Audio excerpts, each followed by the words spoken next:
Welcome to 7:30. Melbourne's now facing a wave of targeted lockdowns as Victoria races to contain its coronavirus outbreak. Earlier today, Queensland announced it would reopen its borders to all Australians except Victorians. And now select suburbs in Melbourne will be locked down for 4 weeks from midnight tomorrow. Reporter Nadia Daly spoke to affected residents. Hi, we're Paul, Jess and Charlie. We decided to get tested. Charlie's been sick on and off for the last 3 weeks with kind of cold, flu symptoms.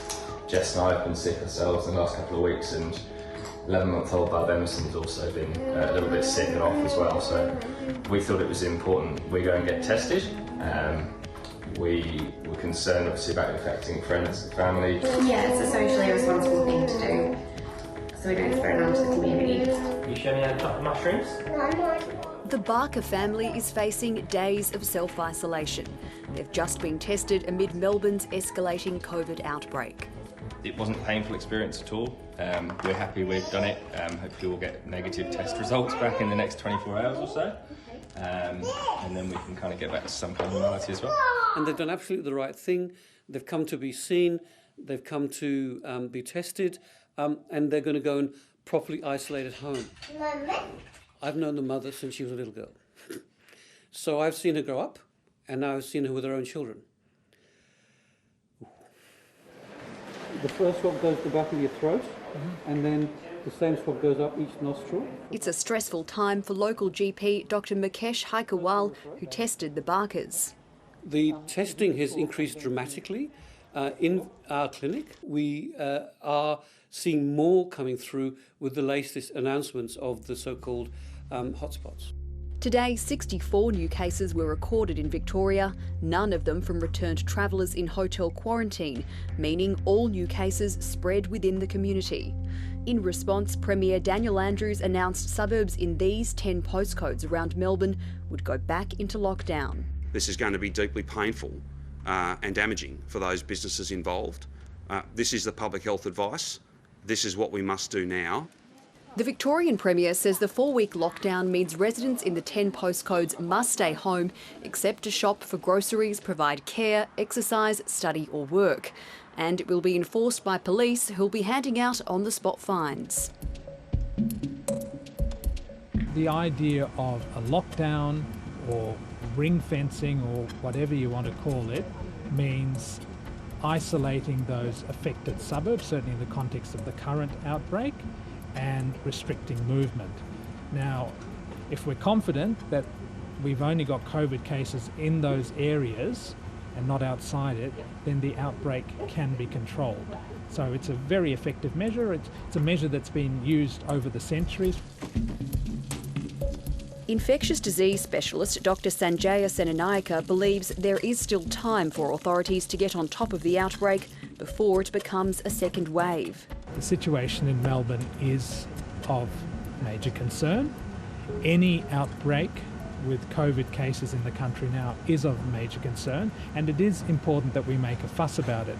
However, just because there is a surge doesn't mean that it is uncontrollable. Community transmission, if left uncontrolled, will lead to that uncontrollable surge. The decisions made here, whether they are fit to only have a drive-through.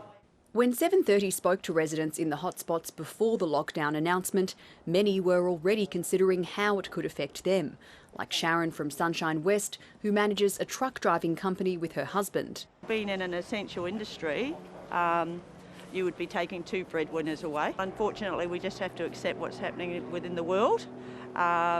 So we would be respectful of that. Would it affect me financially? Yes, it would. The world's gone mad.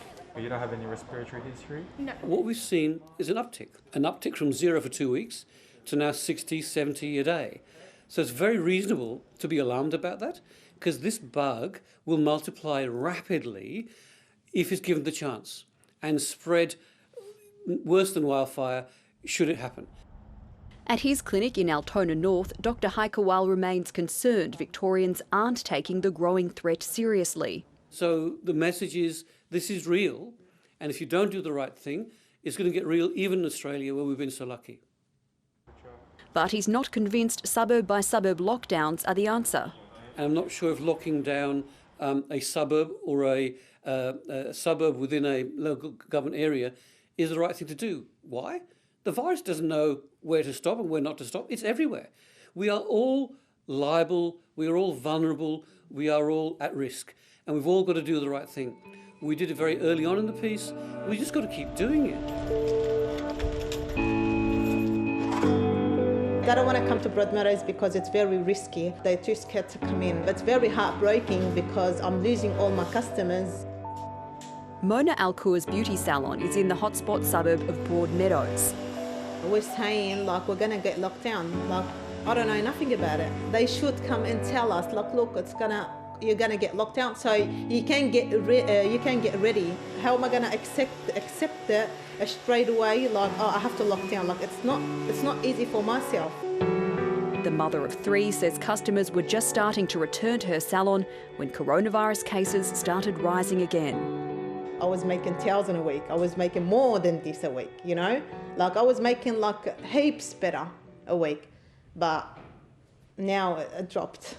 And as her suburb goes into lockdown tomorrow night, the Victorian Premier threatens more could follow if numbers don't improve.